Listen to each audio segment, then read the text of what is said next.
mkitazamana sana mtatabasamu, mkitabasamu mtasalimia, mkisalimia mtazungumza, mkizungumza mtaahidiana, mkiahidiana mtakutana, mkikutana mtafanya.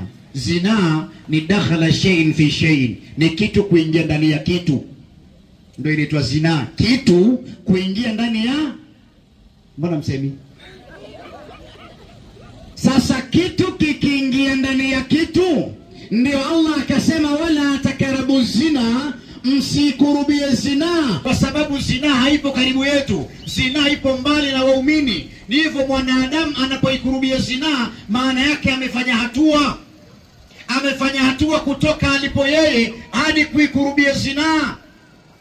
Na mufassirun wameelezea aya hii kwamba hunaka 7 wasailu zina, ziko njia 7 za kutoka sehemu muumini alipo hadi zinaa ziliko. Kuna njia 7, ukivuka njia hizo ndo umefanya zinaa. Njia ya kwanza nadharatun, kutazama.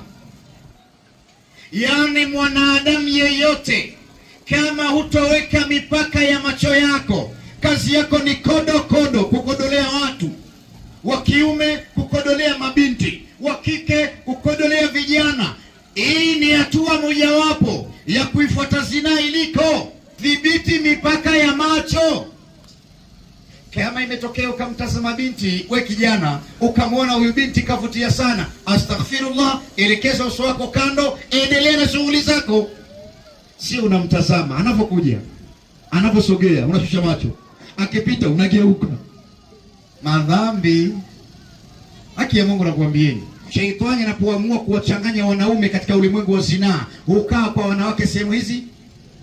Sehemu ya kwanza, Ibilisi hukaa kwenye mashina ya maziwa ya mwanamke. Mwanamke yeyote anayetembea bila stara, Shetani humkalia kwenye mashina ya maziwa yake.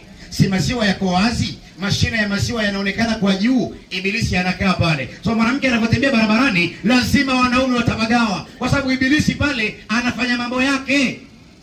Ndio unakuta mtu anatazama, amekoleza jicho hapo, hataki kugeuka kando. Sasa huyu mwanamke akipita nyuma, Ibilisi anatoka hapa kwenye mashina ya maziwa ya mwanamke, anakaa huku makalioni.